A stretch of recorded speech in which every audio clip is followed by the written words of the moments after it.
You're listening to episode number 6 of the Obsessive Creative Podcast.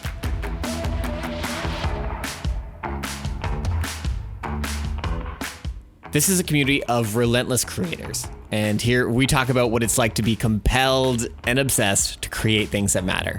I'm your host, Luke Cleland, and you can stay up to date on all things obsessive and creative by following me on Instagram at LukeWTCleland. Let's get into the show.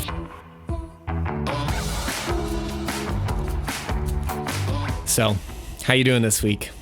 I don't know about you, but it is really easy to get caught in an endless news cycle.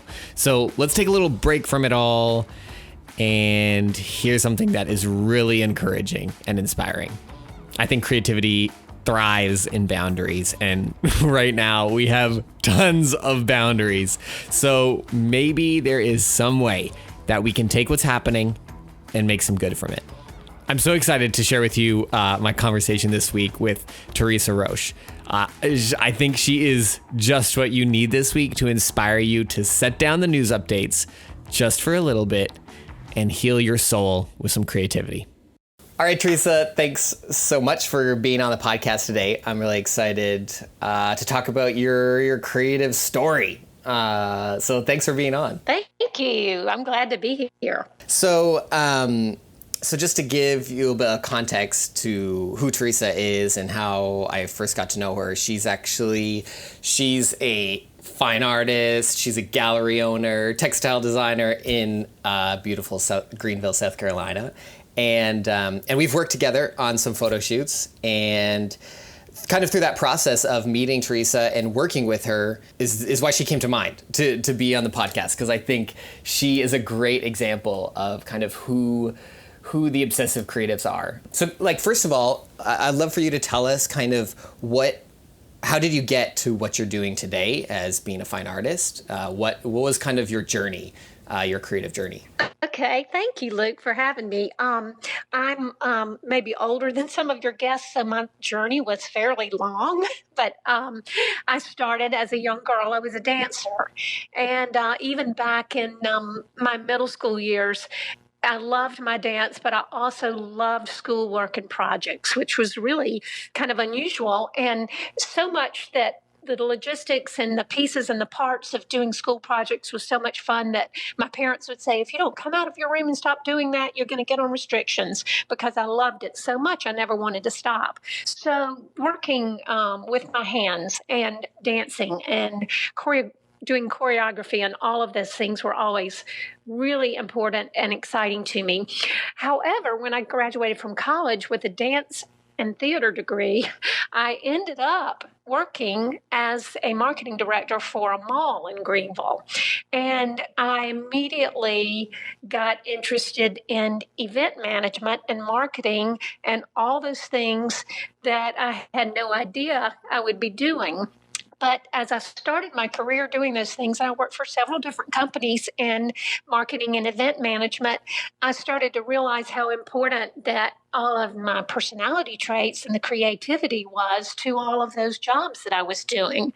And I think one of the reasons I love them so much, the jobs that I had, was because of the creative problem solving and running events and doing creative project after creative project with companies. And I did that for a really long time. It was like 26 years that I did that. I was still dancing and performing in local theater and things like that. And, when you're performing and you're backstage and it's community theater, there's always something to do and always people painting sets and you're jumping in to help. So I really didn't paint as a fine artist or professional painter in any way other than in my own house or helping with a set in the background.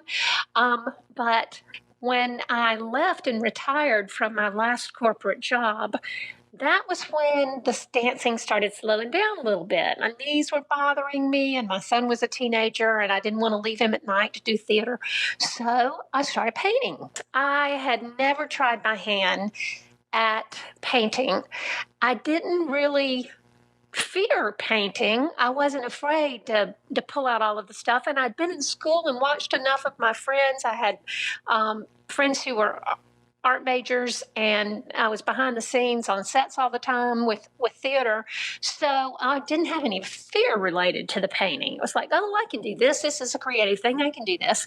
I didn't really know what I was doing, but I was passionate about deciding that I could. So um, I moved into a new house and started painting a few things. I just got everything together, started painting a few things for my own house. When at that time I was still at my last job, and some friends would say, "Oh my word, that's good." And I'd be like, "Really?" And okay. And they started asking me to do things for them. That's when I was kind of about to retire and to stop working. And my husband said, I really think it's time for you to explore your passions and your creativity, because you've been doing so many of these jobs, marketing, event management. You really haven't had time. And he was right. I had not had the time to put into any one thing. So I'd kind of let the dance and everything else creative go by the wayside, even though I had creative jobs. And so at that time, I started reading and taking every workshop I could take, and going to classes and asking questions to other artists, and um, coming up with a plan to start my own gallery. That was something I'd never really thought long and hard about, but I was just really trying to find what it was that I loved more than anything, and then use all those skills, both professional skills and creative skills, to kind of put something together that would be my retirement years and what I would do for the rest of my life. And I was just blown away and amazed at how much I enjoyed not only painting myself and taking classes from these exceptional artists, but meeting the people who were doing their life's work as artists. And that's when it all started snowballing, and the gallery started, and I started spending more and more time painting and getting to know more artists and studying more. And then that's been about 20 years of what I was doing for about 20 years. And so, kind of that gallery that you started, Art and Light, had you were you like, tell us a little bit more about like how that started? Were you just like having a space and putting your own work in, or what kind of brought you to think like, I really want to start an art gallery? That's really funny. I actually, at my last job, I was in event management for a company called ScanSource, and in the events department there, and marketing department, there were tons of creative people, and several of them, at least three or four, had gone to college to be fine artists, but were not really working in their trade as fine artists, but finding other ways to use their artwork and creativity through graphic design and marketing and events and that kind of thing. So I was kind of in the midst of this wonderful creative group of people, and we started exploring what it looked like to do our own show. And because I wasn't afraid of scheduling an event and making it happen, and I knew how to do that, I just kind of took the reins and said, okay, guys, if you want to do this, let's do this. So we just talked about it for a long time, and kind of batted around ideas about what this show might look like. And it was so much fun. And I was still working full time. They were all working full time, but we were just really excited about it. And we did our first show, and it was so well attended. At that time in Greenville, there was only two galleries, both of which seemed a little bit untouchable, like for people who felt like they couldn't afford art. It was one of those things where it felt like you just couldn't even go into an art gallery at that time without spending like $5,000. So I was interested in, art collectors. It seemed to be that you had to be older in life and a little more established to have started collecting art. And I started thinking about young collectors and what it looked like if you really hadn't grown up around it and learned a lot about it through college or through your parents or through extracurricular activities. I got to thinking about why and how people would ever become an art collector. So my thoughts were I want to do something that's going to create a new collector, a young collector, collectors of the future. And I began networking with artists of all types, mostly local, and I got to know the crew at Art Bomb, Diane Kilgore and Paul Flint and Katie Walker and some of those people who were what I just call true artists, and I looked up to them so much, and I started watching what they were doing and their studio practices and how they just could not make art. It was so important to them. They were so passionate about it. It just drove everything. And it wasn't about doing it for a living or doing it for anything like that. It was just they had to do it. They had something in them they had to do.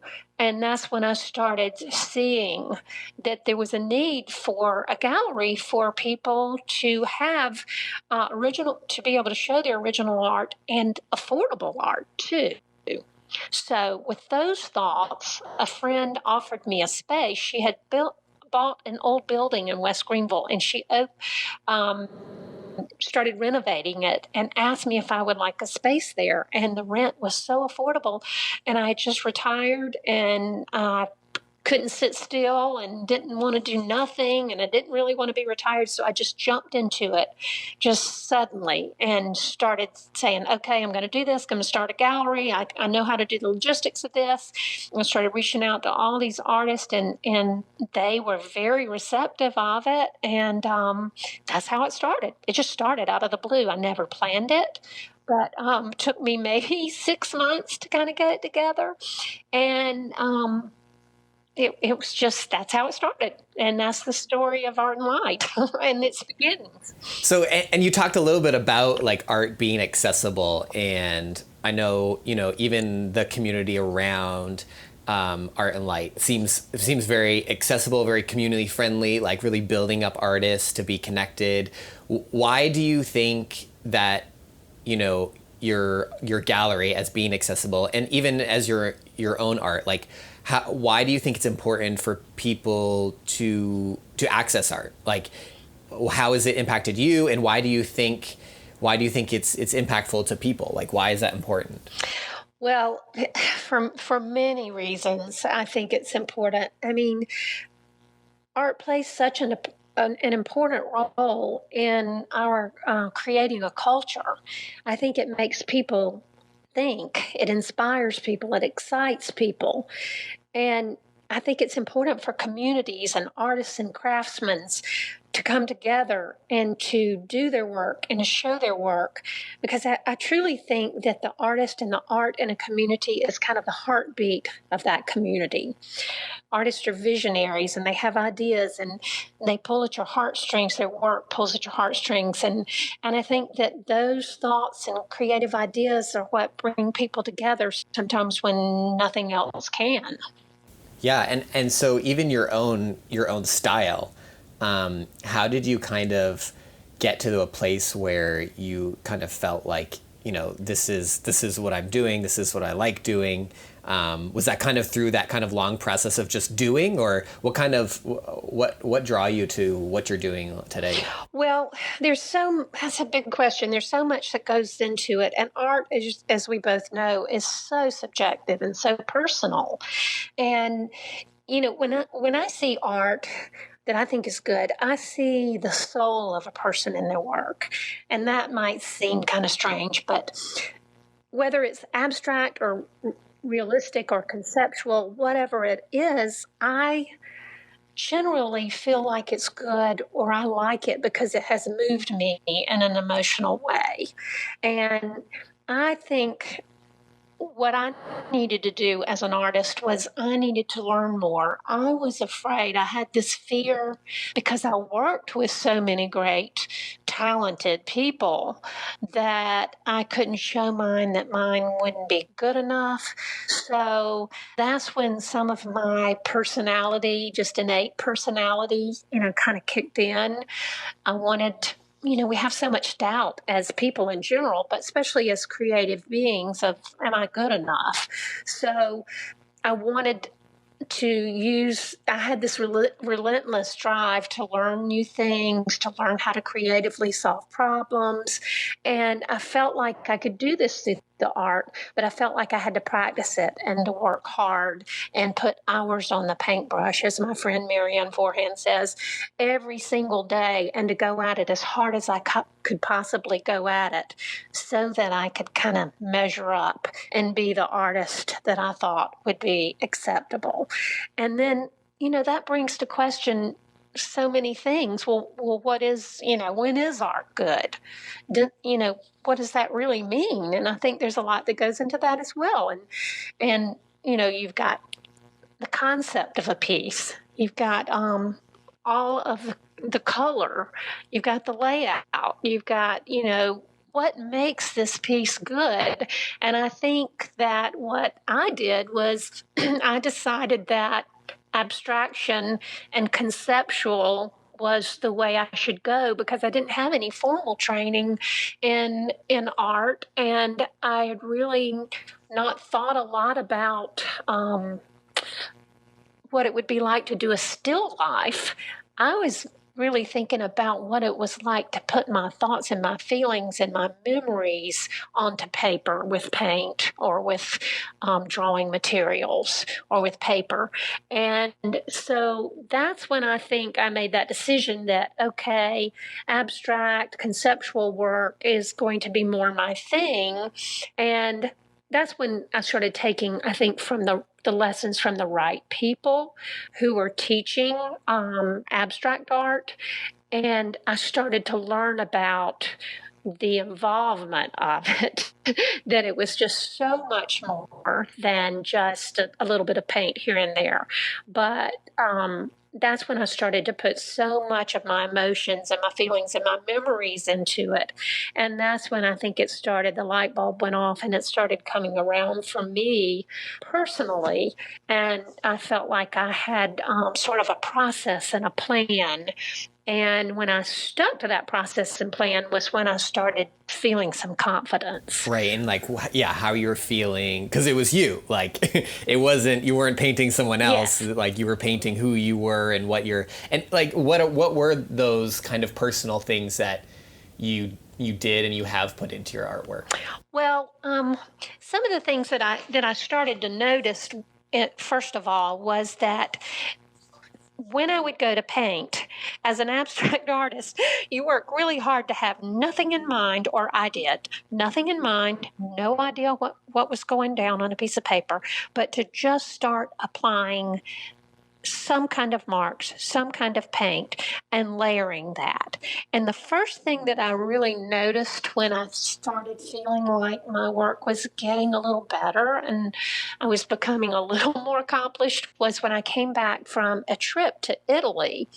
And I was painting, and suddenly, just out of the blue, those marks and those lines became something very memorable that I had seen in Italy.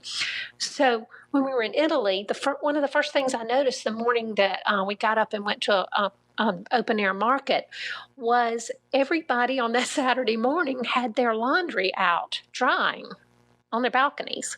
Well, I'd seen pictures of this and stuff, and I looked up, but I'd never seen laundry from that angle. I could see the beautiful, clear blue sky, and then whatever it was, T-shirts or tennis shoes or bed sheets or whatever it was hanging, it became kind of gestural movements of shapes and colors against that blue sky. And I was obsessed with it. And my husband was like, we're here with some of the most fabulous museums in the world, and you're taking pictures of laundry up and down all these sidewalks. He couldn't really understand it. And I didn't understand it fully at the time. I just was very moved by the motion of the laundry blowing in the wind, the backgrounds when it would be outside hanging. And I grew up with a grandmother who had laundry in her backyard all the time. And I remember her that it would thunder and she'd say, "Oh my goodness, I've got to get the laundry. It's on the line and it's outside and it's going to rain." But you were looking at it on ground level. So there was something about seeing it up, high off of people's balconies and strings and plants and all these strings and plants growing together. And across city blocks, there would be lines and people would string their laundry across that. So it was just this novel thing that I had not seen. But I immediately saw that coming into my work when I returned from that trip. And I did do a lot of sketching on the way home on the plane.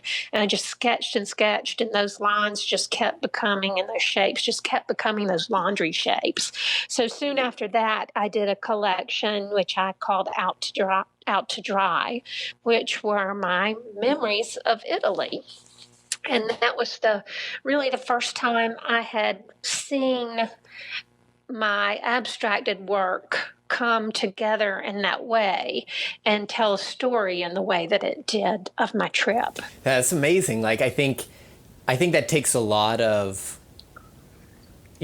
confidence. I don't know if confidence is the right word, but what kind of process do you think helped you get to the point to be able to put yourself on that work? Was it the prolific kind of practicing, or is there like anything specific that kind of was like, oh, like I can be more myself, or I can do something? Because I think a lot of people, and even myself, you get into it's very easy to get into the ideas of like, oh, I need to be like this person, or oh, this is what's popular, or this is what I see on Instagram all the time, or how can you kind of get yourself out of those kind of cyclical inspirational things and kind of zone back into who you are as an artist yourself?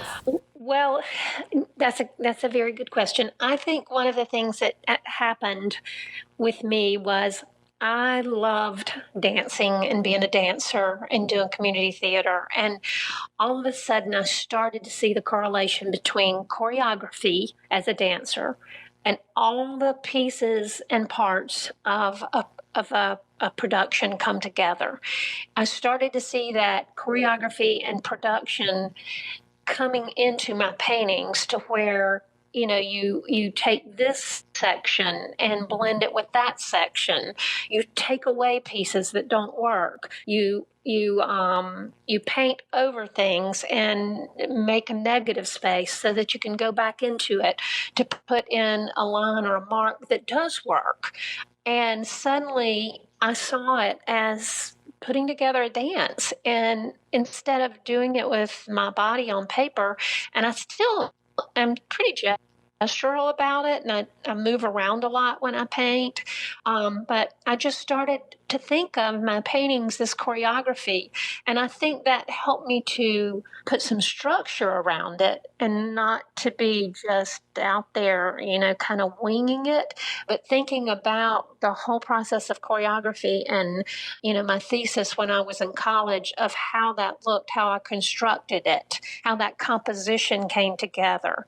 And so I think that's the thing that I did know and that I was confident about, that I could bring to my painting process.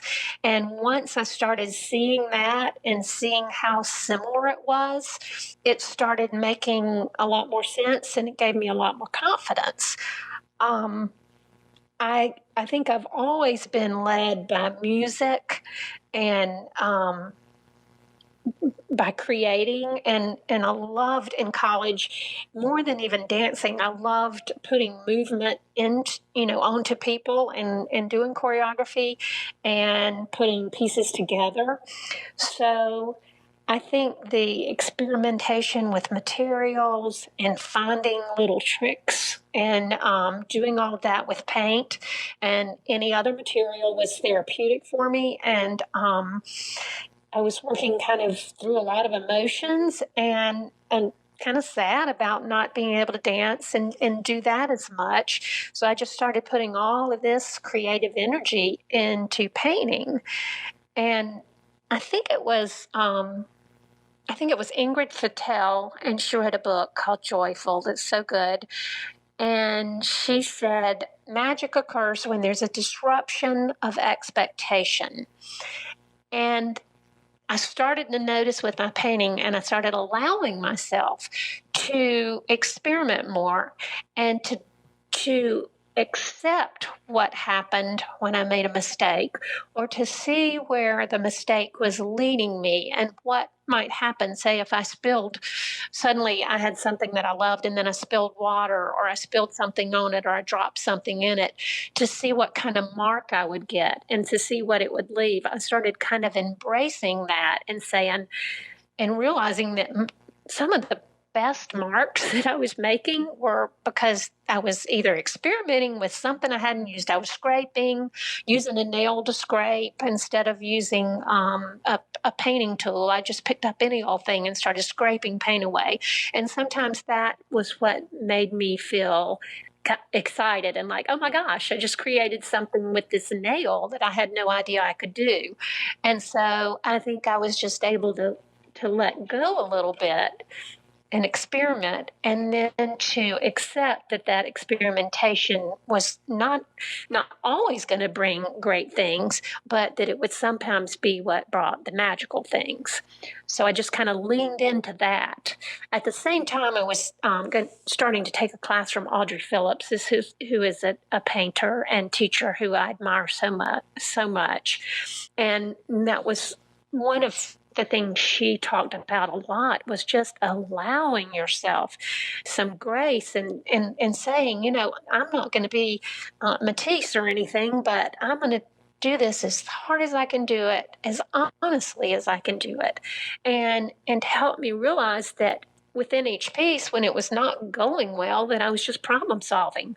Put it aside, think about something else, work on something else, and then go back to it when and to have a fresh perspective, because I would get so hung up on, oh, this is terrible, this is bad, oh, I'm not doing very good on this piece, let me just tear it up. But she was all about study it, look at it, stay with it, go down the rabbit hole and figure out what it would make to do to make this piece turn around, what I need to take away and what I need to bring to it. And through that practice and comparing it with the choreography, and then having learned so much from Audrey Phillips, I think that was kind of a turning point in starting to have the confidence that I needed and wanted to have to keep doing it, because I knew that I couldn't stop. I just wanted to do it all the time, and to paint and to create, and I just couldn't stop. Which is really cool to see, to hear that explanation kind of behind even seeing you work on on some shoots that we've been on together, and how you're like pulling in things and trying things, and explains a lot of even how maybe a little bit of your story of into how you got into even creating textiles, of kind of just trying different mediums, like different forms of artwork, and is that kind of the process that took you into even expanding to textiles? Right. Yes, it is. That whole textile thing is very different from painting the way I paint. I wanted to design textiles. I had this just huge desire to do it. I wanted it so badly, but I had no training. It's really hard, and I had no training whatsoever. I watched some YouTubes. I did this or that. But just, had a couple of false starts, and it wasn't working. And I really just didn't know what I was doing. And I needed, I thought, more education. I needed to go back to college. I needed to do something so that I could understand, or, make some headways into this. And all of a sudden, one day, a painting I don't know how, it was an abstract painting, but it turned into something kind of florally and abstract. And it was after an afternoon of spending time with my grandchildren, and we were planting little seed packs, and they had little watering cans, and they were watering it. And we were watching those little seeds sprout up and all. So I had this, all this fun I was having with my grandchildren. I was so inspired by watching them and how they would respond when a little tiny green sprout popped up. So many of my paintings were starting to become, I guess, sweeter and a little more colorful and a little more florally, even though I'd never painted a flower in my life. But that's the things that I started to see, and my mark making was some of that excitement over seeds becoming flowers. So, long story short, I made a painting that I titled Sully's Bouquet. And it was very light and airy and sort of florally and soft. And anyway, I had several people say, "Oh, that would be the prettiest wallpaper." Well, I kept looking at it. And finally, I had this aha moment that I didn't really have to design wallpaper separate from my painting, that my paintings could possibly become wallpaper. So that's when I decided, okay, Teresa, be really smart and find somebody who knows what they're doing. So I reached out to a graphic design friend who wanted to, jump in with me and help me figure it out. So with his help, I was able to talk to him about where I wanted it to go and what I wanted to see.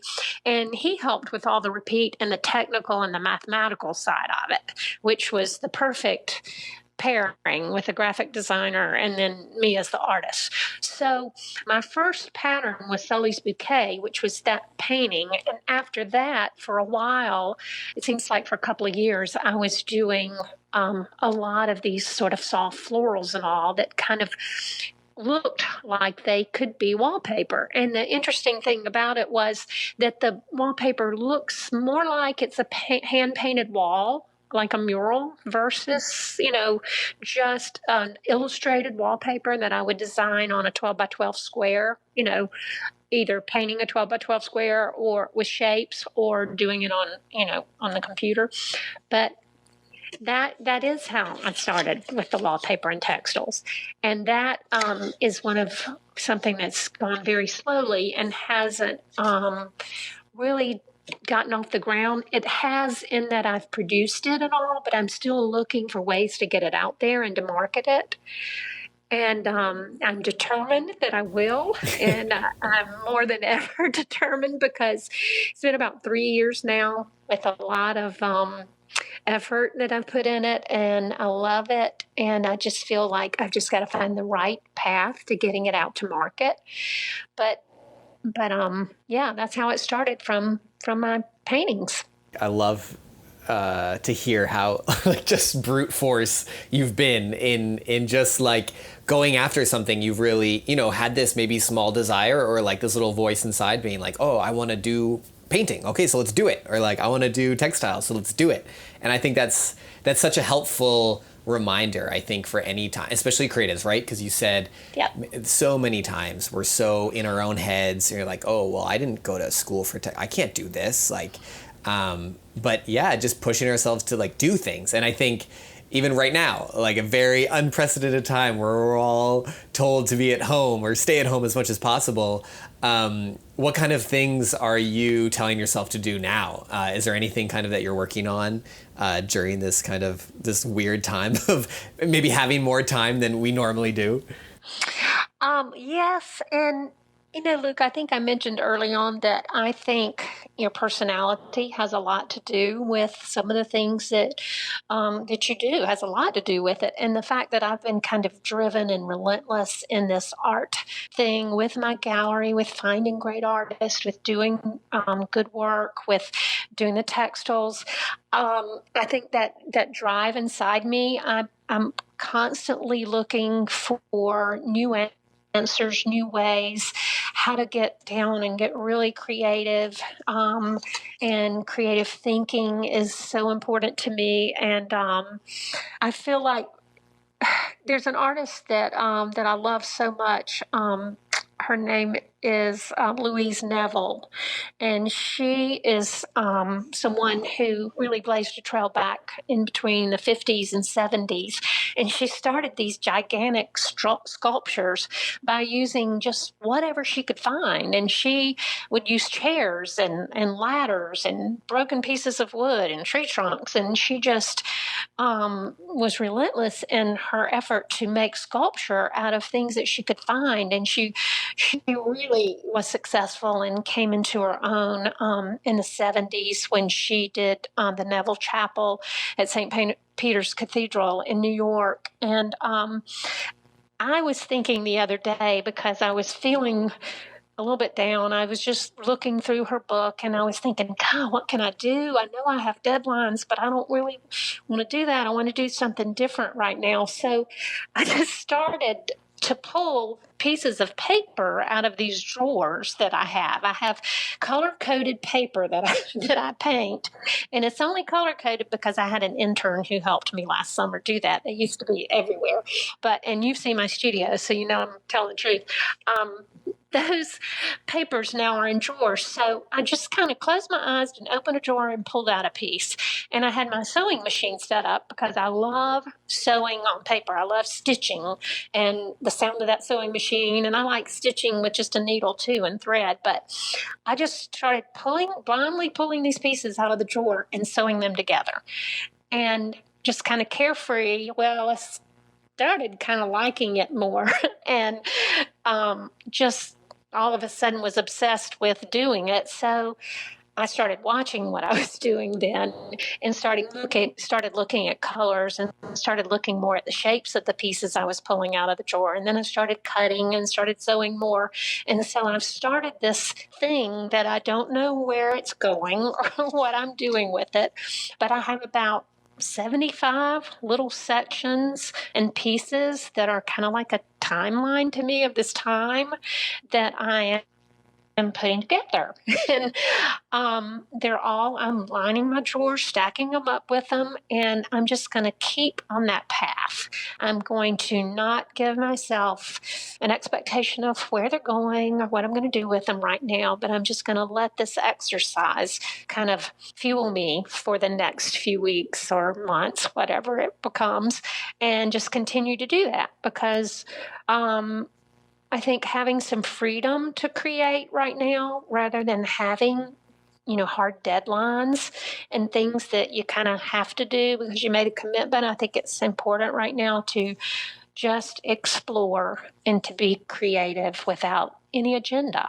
I don't know. For me, it's working. We'll see. We'll see what happens if they ever become anything or they just become a memory of this time. I don't know. The great thing about something like that is that process is not something new to you. And I think that's such a helpful, really, analogy of what I think we all can do in our own work, right? Is that, giving yourself a structure of like, okay, these are kind of the things that I'm going to do. I'm just going to start opening drawers and then not having those expectations of what's going to happen when I do something terrible. Like, it's going to be okay. It'll be okay if I do something terrible and keep trying. Right. And then keep problem solving. Because you're right. I think creativity is, as much as it is inspiration, it is problem solving of seeing what you have in front of you and how to make that better with whatever you think better is. Right. And, Luke, I learned from my mom and from my family and a long time ago, when you're going through emotional things, to use that emotion, especially if you're a creative person or artistic, whether it's sadness or mad or happy, whatever it is, use that emotion for something good. Think about it and think about how can I turn that emotion inward? How can I use it outwardly? And what can I do with that emotion that might help me through it or help someone else who might be going through the same thing? And I kind of look at my art as a way to do that. And I've painted, I think, some of my better pieces when I was really, kind of sad and not knowing which way to turn. And then I think I've painted some of my best things when I've had some of my most joyful moments. So I think it's just the use of that emotion and feeling. And right now, I think is a great time to explore that kind of thing.